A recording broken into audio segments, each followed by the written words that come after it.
శక్తి తైలాభిషేక ఆరాధన ప్రతి నెల మొదటి శనివారం మొదటి ఆరాధన 7 గంటల నుండి 10 గంటల వరకు, రెండవ ఆరాధన 10 గంటల నుండి 1 గంట వరకు. స్థలం మేనిస్టెలా auditorium, పంటకాలువ road, NTR circle, Vijayawada. ప్రార్థనా శక్తి తైలాభిషేక ఆదివారపు ఆరాధన సమయం ఉదయం 8:30 గంటల నుండి. స్థలం వైస్రాయ్ గార్డెన్స్, జుబ్లీ బస్టాండ్ ఎదురుగా, సికింద్రాబాద్.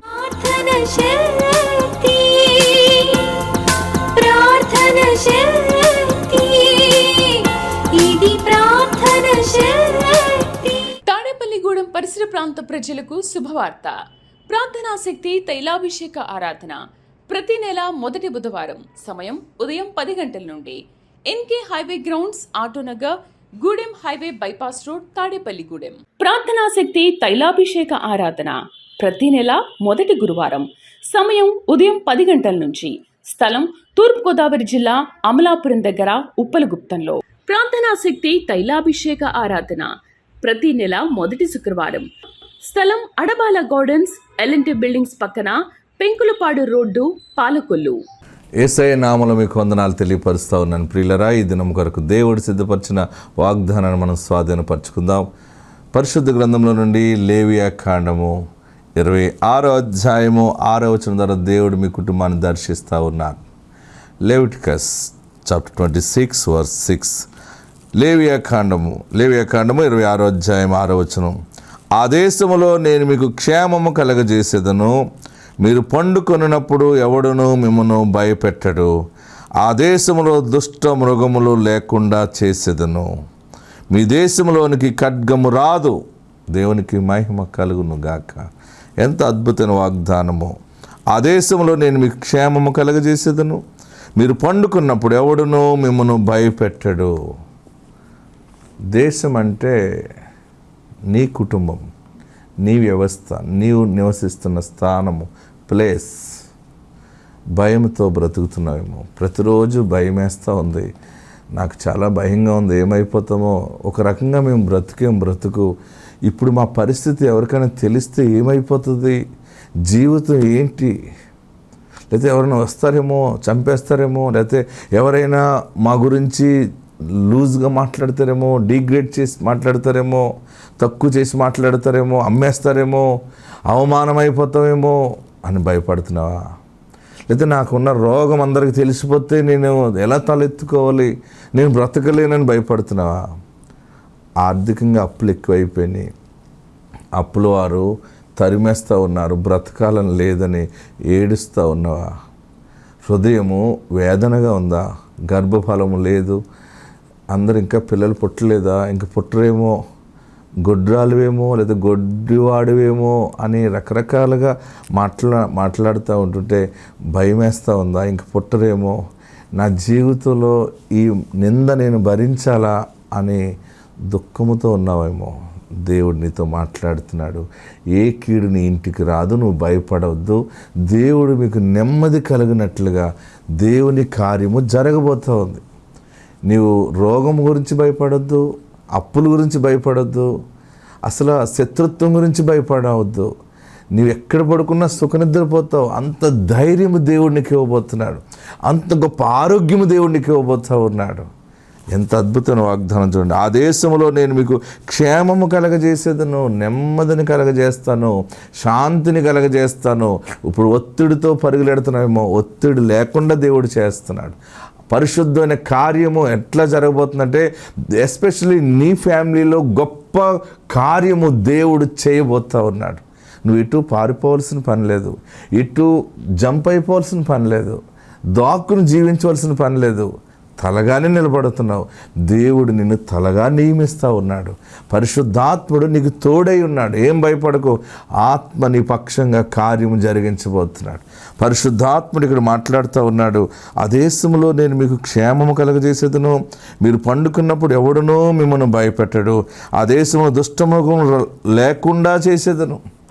దుష్టమృగములు, దుష్ట సాంగత్యము, కీడు, చేతబడి, దైవ శక్తులు, మాంత్రికులు ఏదో చేస్తున్నారని భయపడుతున్నావేమో.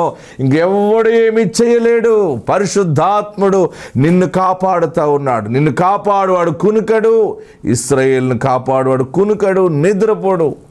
ఎవరెన్ని చేతబడులు చేసినా, నీకోసం ఎన్ని పూజలు చేసినా, ఎన్ని రకాలుగా శపించుతూ ఉన్నా, మంత్రిస్తూ ఉన్నా, మాంత్రికుల దగ్గరికి వెళ్ళి ప్రత్యేకమైన పూజలు చేయిస్తున్నారని భయపడుతున్నావేమో.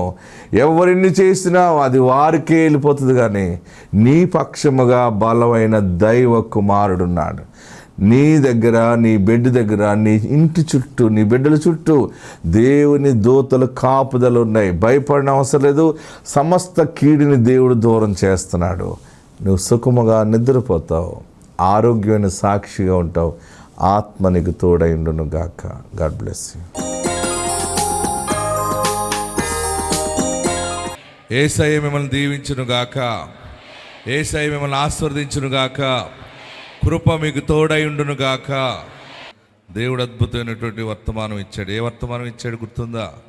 ప్రయాసపడి గాలి వాన చేత కొట్టబడి ఆదరణ లేక ఉన్నదానా, నేను నీలాంజనములతో నీ కట్టడమును కట్టుదును. ఆమెన్. ప్రయాసపడి భారము మోస్తున్న మనల్ని, ప్రతి సమయం మనం ఏదో రకంగా నిలబడాలనుకున్న మనము గాలివాన చేత ఏదో ఒక రకమైన తుఫాన్, ఏదో ఒక తుఫాన్ భయంకరంగా కొట్టి మనల్ని మొదటి స్థాయిలో పాడేస్తే, లేవలేని సమయంలో ఉన్న నీతో దేవుడి దినాన్ని మాట్లాడింది మాట. నీలాంజనములు అంటే ఏమేమని చెప్పుకున్నాం మనం? మొట్టమొదటిది నీలాంజనములు అంటే దాని యొక్క అర్థము మొట్టమొదటిగా సత్యము. ఏంటి? సత్యము, ట్రూత్. బ్రతుకంతా కూడా అబద్ధ బ్రతుకులోనే ఉన్నాం కదా.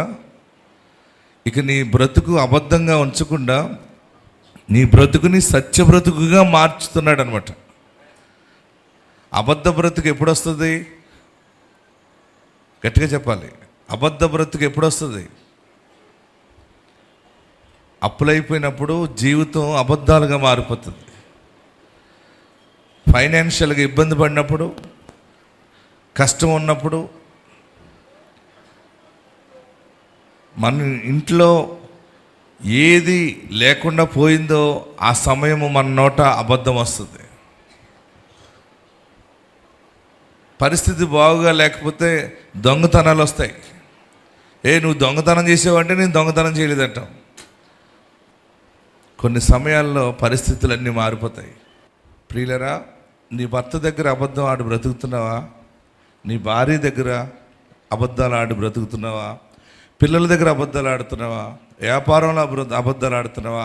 ఉద్యోగంలో అబద్ధాలు ఆడుతున్నావా? కొన్ని సమయాల్లో మన అబద్ధాలన్నీ మనకే తెలుస్తాయి. మళ్ళా అయ్యో, నేను ఒకటి కాదు రెండు కాదు ఇన్ని అబద్ధాలు, అసలు నేను పలికినన్ని అబద్ధాలు ఎవరు పలకరేమో అంటూ నీలో నీవు ఒకనొక సమయం రియలైజ్ అవుతుంటావు. జీవితం అంతా అబద్ధాలే, పొలం వెళ్ళిన అబద్ధాలే. అసలు అబద్ధం ఆడకుండా ఉండే బ్రతుకు ఎలా బ్రతుకుతాం? అబద్ధం ఆడకుండా బ్రతకాలంటే, సత్యముగా బ్రతకాలంటే చాలా రకాల సిరి సంపదలు అన్నీ సమకూర్చబడాలి అని అనుకుంటాం కదా. ఇంతవరకు నీవు బాధ బాధ బాధ అబద్ధాలు, మోసము, దొంగతనాలు ఇవన్నిటిని బట్టి జీవించేవేమో. కానీ ఈ నెలలో దేవుడు పరలోకము నుండి నీకు ఇచ్చిన గొప్ప శుభవార్త ఏంటంటే, నీ జీవితాన్ని నేను సత్యముతో కట్టుదును అని మాట్లాడాడు. ఆమెన్. నీలాంజనముల యొక్క మొదటి పాయింట్ ఏంటి? అందరు చెప్పాలి. సత్యము. ఇంగ్లీష్లో దాన్ని ట్రూత్ అంటారు. సత్యముతో మీరు కట్టబడటం అంటే సర్వసంపదలతో మీరు కట్టబడతారనమాట. గట్టిగా హల్లెలూయా చెప్పండి. నీకే ఒక 10 ఎకరాల పొలం ఉందనుకో, నీ ఇంట్లో ఒక 20-25 కాసులు బంగారం ఉందనుకో, ఓకేనా?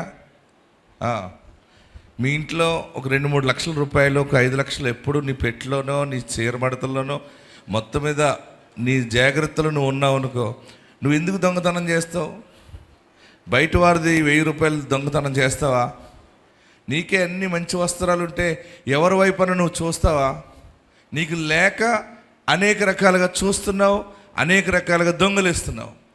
సర్వాధికారైన దేవుడు, ఆకాశమందున్నవాడు నిన్ను తలగా నియమించినప్పుడు ఇంక నీవు పాడు పనులు నువ్వు చేయలేవు.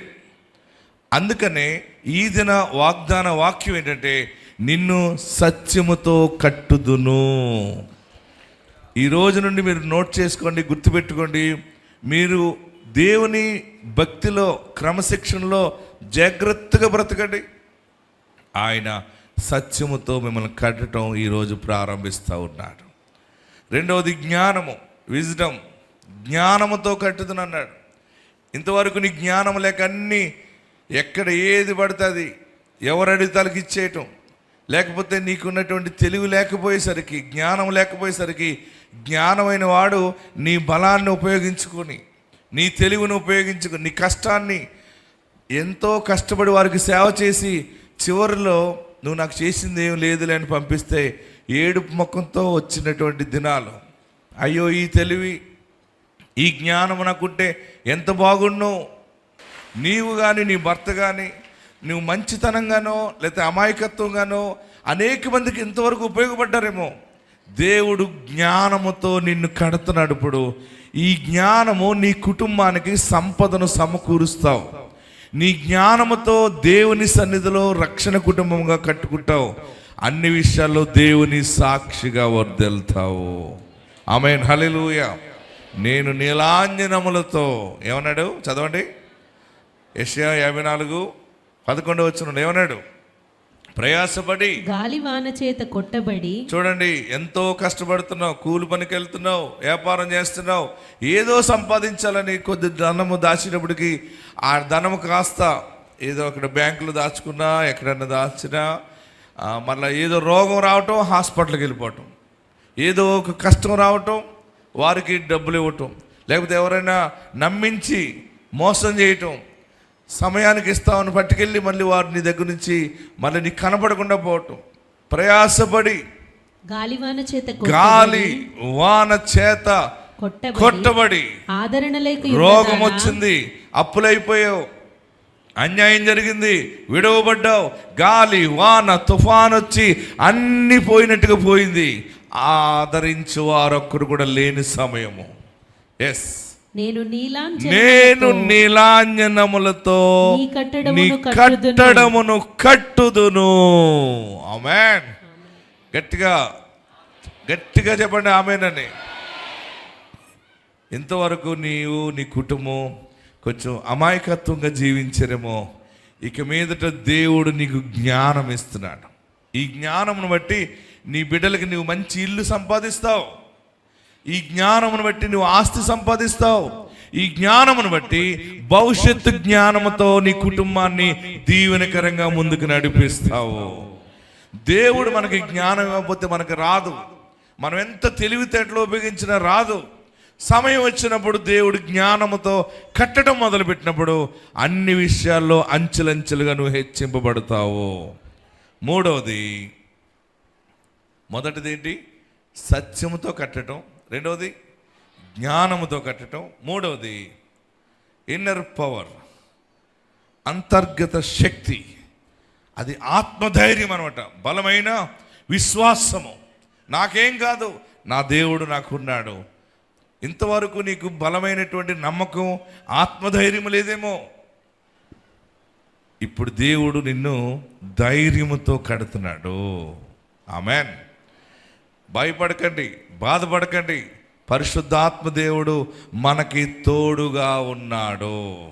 ఆమేన్. మరి ఒక సాక్ష్యాన్ని మీకు చూపిస్తున్నాను చూడండి. అద్భుతమైనటువంటి గొప్ప సాక్ష్యము. విశాఖపట్నంలో ఒక అమ్మాయికి చాలా బలహీనత వచ్చింది. ఎలాంటి బలహీనత అంటే, ఆమె ఎవరికైనా చేతులు వణుకుపోతాయి, ఊగుతాయి, కాళ్ళు, బాడీ. కానీ ఈమె రోగం ఏంటంటే మెడకు వచ్చింది రోగం. ఏ రోగం వచ్చింది? ఆమె ఇంక ఇలాగ అంటూనే ఉంది. చాలా హాస్పిటల్ తీసుకెళ్లారు, భయపడిపోయారు. అయితే ప్రార్థనా శక్తి తైలాభిషేక ఆరాధనకు వచ్చారు, ప్రార్థన చేయించారు. ప్రార్థన తైలం రాస్తే ఆ రోగం ఆ బిడ్డని విడిచిపోయింది. గట్టిగా చప్పటి కొట్టి ప్రభుని స్తుతిద్దాం. చూడండి ఈ సాక్ష్యం. ఆ అమ్మాయి వీడియో కూడా తీసుకొచ్చారు వారు. చూడండి. ఎస్, మరి మాది పలానా దగ్గర నేతాజీ నగరం అండి, విశాఖపట్నం, మరి పూర్ణ మార్కెట్ ఏరియా దగ్గర. మరి దేవుడు ఎంతగానో మరి నా కుమార్తె ఇప్పుడు 4 రోజుల నుంచి మరి 10th క్లాస్ అని చెప్పి మరి మైండ్లో పెట్టేసుకొని మరి చాలా తల అయితే అసలు ఇలా నిలబడేది కాదండి, విపరీతంగా ఊగేసేది, అస్సలు నిలబడేది కాదు. అందరూ కూడా డాక్టర్లు కూడా ఆశ్చర్యపోయారు. బాడీ అయితే షేక్ వస్తుంది కానీ తల షేక్ రావడం ఏంటని వీధిలో వాళ్ళు ఏంటి అందరూ మా దగ్గర వారు అందరూ ఆశ్చర్యపోయేవారండి. కానీ దేవుని నేను ఒకటే అడిగాను, ప్రభువా లక్ష్మీవారు నీ దాసుడి దగ్గరికి వెళ్ళి నీ సాక్షి నేను చెప్పాలి ఆయన, నా కుమార్తెను తీసుకెళ్ళని మరి నేను అనుకున్నానండి. మరి దేవుడు ఎంత గొప్పవాడంటే మరి డాక్టర్ టెస్టులు రాశారండి, అవి సాయంత్రం నేను చూపించాలి. అది ఇంకా నేను చూపించకముందే నా దేవుడు ఎంతగానో గొప్ప కార్యం చేశాడండి. ఇదిగో నా కుమార్తె మరి ఎంతగానో మెడజాలు కూడా ఊక్కుంటా వెంటనే ఆపాడండి. ఇంతవారికి కూడా ఊగేసివి అలాంటిది ఏది లేకుండా మామూలు మనిషిగా ఈరోజు ఆయన సన్నిధిలో ఆయన సాక్షిగా నిలబెట్టినందుకు మొదటగా మరి దైవదాసులకు వందనాలండి. మరి దేవాది దేవుడికి వందనాలు చెల్లిస్తూ ఈ చిన్న సాక్ష్యం దేవుడు దీవించినగాక. ఆమేన్. ఆ వీడియో చూసారా పక్కనే? ఆ జబ్బుని ఆమె ఎలా వీడియో తీసుకొచ్చింది చూడండి. నాకు ఎంత ఆనందమైందో. ఆ జబ్బున్న మనిషి వీడియో ఉంది. జబ్బు నుంచి బాగుపడిన తర్వాత ఆమె పక్కన నిలబడింది. సాక్ష్యం చెప్పే ఆమె కూడా తల్లి. ఎవరు బాగు చేశారు? ఆమేన్. స్వస్థపరచు వాడు మనకున్నాడు. అది ఎటువంటి తెగులైనా సరే, అది ఎటువంటి వ్యాధి అయినా సరే ఆయన బాగు చేయవాడు ఒకడున్నాడు. ఆమేన్. మరొక సాక్షి మీకు చూపిస్తున్నాను చూడండి. పక్షవాతం వచ్చింది రాజమండ్రిలో. ఈమె సాక్షి చెప్పింది, పక్షవాతం వస్తే ప్రార్థన తైలం వేస్తే బాగుపడిపోయాడు తండ్రి. యేసయ్యా అంటే మాట వచ్చేసింది. నా పేరు వరలక్ష్మి, మాది రాజమండ్రి అండి. మా నాన్నగారికి లాస్ట్ మంత్ పెరాలసిస్ వచ్చిందండి. తనకు ఒక కాలు ఒక చెయ్య నోటి మాట కూడా లేకుండా పడిపోయిందండి. అప్పుడు హాస్పిటల్ తీసుకెళ్తే అండి ఈ లోపల డాక్టర్లు చూసి తనండి ఇలా పక్షవాతం వచ్చిందమ్మా తనకి అనేసి లోపల ట్యూబ్ వేయాలన్నారండి ముక్కులోంచి. ఆ ట్యూబ్ వెళ్ళట్లేదండి లోపలికి. ఈయనకి జబ్బు ఏదో ఉందమ్మా, ట్యూబ్ లోపలికి వెళ్ళట్లేదని అన్నారండి. అప్పుడు చాలా ఏడ్చి, ఈ ప్రార్థనా శక్తి తైలం నేను నోట్లో పోస్తున్నాను, నా తండ్రి రక్తంలో నీ రక్తం కలిసి ఆ ట్యూబ్ వెళ్ళాలి అన్నానండి. తైలం వేసిన తర్వాత లోపలికి వెళ్ళిందండి. వెళ్ళిన తర్వాత వాళ్ళు ఏమన్నారంటే చిన్న గ్లాసులో పాలు పోసి ఒక ట్యాబ్లెట్ నలిపి అది ఇవ్వండి అమ్మా అనేసి అనేవారండి. అయితే వాళ్ళకి తెలియకుండా నేను విశాఖ గారు ఇచ్చిన తైలాన్నే నా తండ్రి రక్తంలో ఇది కలిసి ఆయనకి చెయ్య కాలు అన్నీ పనిచేసి యథావిధిగా తను నడవాలి చెయ్యాలని అనుకున్నానండి. అలాగే 3 రోజులకండి తను నడవడం మొదలుపెట్టారండి. అలాగే మరుసటి రోజు తర్వాత నుంచి మీరు కొంచెం కొంచెం మాటలు నేర్పించండి అమ్మ అంటే 4 మాటలు నేర్పించి యేసయ్య ఇసాకయ్య గారు అలా అలా నేర్పిస్తుంటే 2 రోజులకు తనకు మాట వచ్చేసిందండి. అలాగే చెయ్య కాలు అన్నీ వచ్చేసినాయండి తనకండి. అందరూ చూసండి ఈ అమ్మాయి ఏదో చేస్తుంది, ఈ అమ్మాయి ఏదో చేస్తుంది. పక్క బెర్త వాళ్ళు అందరూ అడిగేవారండి నన్నండి, ఏంటమ్మా అది ఏం చేస్తున్నామంటే ఇలా రాజమండ్రిలో విశాఖయ్య గారండి ఆయన ఇచ్చిన తైలం అండి ఇదండి అంటే వాళ్ళందరూ కూడా కొంచెం కొంచెం పోయిండమ్మా అంటే మళ్ళీ కొబ్బరి నూనె పట్టుకెళ్ళి అందులో కలిపి వాళ్ళకి ఇచ్చేదానండి. ఒక ఆయనకైతే జబ్బంతా నొప్పి అయితే ఆయన ఇంజక్షన్ చేస్తున్నారు కానీ అవ్వట్లేదు. అమ్మ ఒకసారి వచ్చి ఆ తైలం వెయ్యంటే జబ్బ నొప్పి తగ్గిపోయి తను పడుకున్నారండి. వాళ్ళు కూడా అంత బలం ఉందా ఈ తైలంలోని, ఇంత శక్తి ఉందా అనేసి అన్నారండి. నా తండ్రిగా 1 వారం రోజుల్లో తను ప్రతిదీ నడిచేశారు, మాట్లాడేశారు, గుర్తుపట్టేశారండి, చేతి మాట కూడా వచ్చేసిందండి. నమ్మిన వారి వలన ఈ సూచక్రియలు కనబడని ప్రభువు చెప్పారు. అమ్మా నీ విశ్వాసము గొప్పది, నీవు కోరినట్టే నీకు జరుగునన్నారు. ఆ వాగ్దాన వాక్యమును బట్టి దేవుడు గొప్ప కార్యం వారి తండ్రి పట్ల చేశాడు. దేవుడు పరమ డాక్టర్, పరమ వైద్యుడు.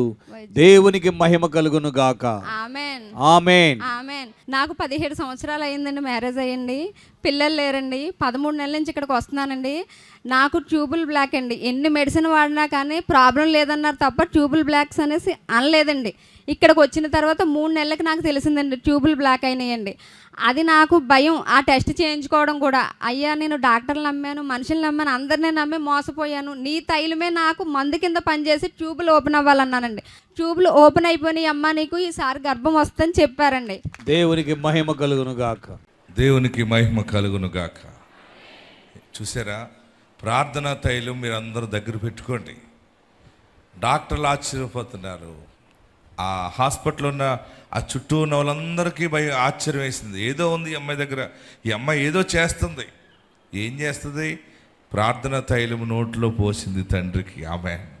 అందుకనే మీ పొలాల్లో అద్భుతమైన సాక్ష్యాలు ఎందుకు వస్తున్నాయంటే అది యేసు రక్తముగా దేవుడు దాన్ని మారుస్తున్నాడు. అది దేవుని మహిమగా అది మారుతుంది, దేవుని జీవముగా మారుతూ ఉంది. ప్రియులరా, శరీరం మీద అప్లై చేసినప్పుడు దైవిక స్వస్థత. ఏ పాడుపడిన భూమి మీద వేసినా ఆ భూమి దీవెనకరంగా ఎందుకు మారుతుందంటే దేవుని అభిషేకం ద్వారా మారుతుంది. కనుక ప్రార్థన తైలము, ప్రతిష్ఠ తైలము మీరందరూ తీసుకెళ్ళండి, అందరూ దగ్గర పెట్టుకోనండి. మొన్న ఒక ఆమె సాక్ష్యం ఇచ్చింది, గేదె తన్నుతుందట, పాలు ఇవ్వట్లేదట. ఈ ప్రార్థన తైలంతో ఆ గేదెకి సిలివేసిందట. అది తన్నే గేదె తనకుండా పాలు ఇచ్చిందని చెప్పింది. ఎంత విచిత్రంగా ఉందో చూడండి. మనకే విచిత్రంగా ఉంటే అన్యులకి ఇంకెంత విచిత్రంగా ఉంటుంది. యేసు నామములో శక్తి ఉన్నది. దేవుడిచ్చేది అందమైన బహుమానాన్ని ఇస్తాడు. ఎంతమందికి పిల్లలు కావాలని వచ్చారు? చేయి పైకెత్తండి. మీకు అందమైనటువంటి బిడ్డలను దేవుడు అనుగ్రహించిన గాక. అమ్మమ్మలు అవ్వాలనుకుంటున్నారా? నానమ్మ అవ్వాలనుకుంటున్నారా? మీకు అందరి జీంట్లో ప్రతి కార్యము నెరవేరుతుంది. ఈ సంవత్సరం 12 మాసాలు చాలా ఆసక్తిగా ప్రణాళికతోటి భక్తిలో ముందుకెళ్ళండి. ఇది ఎన్నో నెలలు? ఇది చెప్పాలి. ఈ సంవత్సరం వాగ్దానం ఏంటి? జనవరి వాగ్దానం ఏంటి? గట్టిగా చెప్పండి, ఇంకా గట్టిగా. చెర నుండి విడుదల. రెండవది సమకూర్చి నడిపించబడుట. మూడవది జాల ఖ్యాతిని, మంచి పేరును తెప్పించను. మరి మంచి పేరు రావాలంటే ఇప్పుడు ఏమన్నా చెప్పాడంటే ఈ నెల నీలాంజనములతో పని ప్రారంభిస్తున్నాను అన్నాడు ఆయన. ఆమేన్. ఆత్మ మీకు తోడై ఉండును గాక. ఎక్కడున్నవారు అక్కడ లేచి నిలబడదాం. బలమైన వాగ్దాన ఆశీర్వాదంతో, అభిషేకంతో దేవుడు మనల్ని నడిపిస్తూ ఉన్నాడు. ఎక్కడున్నవారు అక్కడ లేచి నిలబడి 2 చేతులు ఆకాశం వైపు చాపి, ప్రభువా నీవు నాకు కావాలి యేసయ్యా, నా ఇంటికి రక్షకుడుగా నువ్వు ఉండాలి. గొప్ప దేవుడా, నీ అభిషేకం నాకు కావాలి బాబు. అందరూ కూడా 2 చేతులు ఆకాశం వైపు ఎత్తి, ప్రభువా నన్ను నీలాంజనములతో కడతానని మాట ఇచ్చావు. మమ్మల్ని ఎవరు కడతారు బాబు? మాకు ఎవరు సహాయం చేస్తారు? అడిగినా కూడా సహాయం చేసేవారు లేరు. ఇటువంటి భయంకరమైనటువంటి శోధన సమయంలో నీ వాక్యం ద్వారా మాతో మాట్లాడావు. భయపడకు, నేను నిన్ను కడతాను, నిలబెడతాను. మేము కట్టబడలేం కదా. కట్టేవాడు మాట్లాడుతున్న గొప్ప మాట ఏంటంటే, చెదిరిపోయిన నీ జీవితాన్ని, నీ కుటుంబాన్ని కడుతున్నాడైనా. చల్లా చెదిరైపోయింది కదా నీ కుటుంబం, నీ కష్టార్జితం చల్లా చెదిరైపోయింది కదా. నీ పిల్లలు, నీ ఆస్తి అంతా కూడా ఎలా చెదిరిపోయిందో నీ కళ్ళ ముందు కనబడుతుంది. మళ్ళీ కట్టబడుతుందా కుటుంబం? మళ్ళీ నేను నిలబడతానా, నేను బాగుపడతానా అని అనుకున్నావు కదా. సిలువ వేయబడిన యేసు, సమాధి చేయబడిన యేసు, తిరిగి 3వ దినాన లేచిన పునరుద్ధానుడైన నజరేయుడైన యేసు నిన్ను నీలాంజనములతో కట్టడం ప్రారంభిస్తా ఉన్నాడైనా. ఈ రోజే నీతో మాట్లాడుతున్న గొప్ప మాటది. గాలివాన చేత కొట్టబడి ఆదరణ లేకున్నవాడా, ఆదరణ లేకున్నదానా, నేను నీలాంజనములతో నీ కట్టడములు కట్టుదును. అయ్యా, నా బిడ్డ జీవితాన్ని ఎవరు కడతారని ఏడ్చావు కదా. నా కుటుంబాన్ని ఎవరు నిలబెడతారు? నా బిడ్డకి ఎవరు పెళ్లి చేస్తారు? నేను ఎలా చేయగలను? నేను ఎలా ఇల్లు కట్టగలను? నా చేతిలో ఏమీ లేవు. నేను అన్ని కోల్పోయి ఉన్నాను. ఎన్నో అప్పులు ఉన్నాయి, నాకు బాధలు ఉన్నాయి. మరలా నా జీవితం ఏంటి? నేను సూసైడ్ చేసుకోవాలా? నేను చనిపోవాలా? నేను పురుగుల మందు తాగాలా? ఏ నదిలోనూ మునిగి చనిపోవాలా అని ఏడుస్తున్నావు కదా. దేవుడు నీతో సూటిగా మాట్లాడుతున్నాడు. నిన్ను ఆయన నీలాంజనములతో కట్టడం ప్రారంభిస్తా ఉన్నారు. నిన్ను ఆయన సత్యముతో, జ్ఞానముతో, ఆత్మధైర్యముతో బలమైన కట్టడాన్ని కట్టబోతున్నాడు. అనేక మంది ఆయన స్వహస్తాలతో నిర్మించబడిన నీ దీవెన గృహాన్ని చూడబోతా ఉన్నారు. నీ దీవెన స్థితిని చూడబోతా ఉన్నారు. అందరూ చేతులు జోడించి నమస్కరించి, నా పాపాలు క్షమించేసేయా, నన్ను పరిశుద్ధపరిచేసేయా, నీ ఉంటే నాకు చాలు బాబు, నీ కృప ఉంటే నాకు చాలు. యేసయ్యా, యేసయ్యా, యేసయ్యా, నా గుండె నిండా నువ్వు ఉండాలి, నా ఇంటికి నీవు అధిపతిగా ఉండాలి, నాకు రక్షకుడిగా ఉండాలి. నీ బిడ్డగా నన్ను చేర్చుకో. అందరూ కూడా మీ కుడి హస్తాన్ని శిరస్సు పైన పెట్టుకోండి. యేసయ్యా, అందరూ మీ కుడి హస్తాన్ని తలపైన పెట్టుకోండి. తలపైకి ఎత్తి గట్టిగా చెప్పండి, యేసయ్యా. 7 మార్లు పిలండి, యేసయ్యా. 7 మార్లు పిలండి. అందరూ పిలవండి, గట్టిగా పిలవండి. చెవులున్నవాడు, జీవమున్నవాడు వింటాడు, మాట్లాడతాడు. అందుకే ఈ దినాన్ని నీతో మాట్లాడి ఉన్నాడు. నేనే, ఎవరో కాదు నిన్ను కట్టేది, నిన్ను నిలబెట్టేది నేనే. నీలాంజనములతో, నేను నీలాంజనములతో నీ కట్టడములను కట్టుదును. 1 కాదు, 2 కాదు, అనేకమైన ఆశీర్వాదాలతో ఆయన నిలబెట్టబోతా ఉంటాడు. నన్ను ఆశీర్వదించు దేవా. ఈ అభిషేక దినాన్ని మెండుగా నా శిరస్సు నుండి పాదం వరకు నన్ను దీవించు బాబు. నిశ్చయముగా నన్ను ఆశీర్వదించని అందరూ ప్రార్థన చేయండి. అందరూ ఎలుగెత్తి ప్రార్థన చేయండి. దేవుని ఎదుట మన తప్పిదాలు ఒప్పుకుందాం, పరిశుద్ధపరచమని అడుగుదాం. హల్లెలూయా, హల్లెలూయా.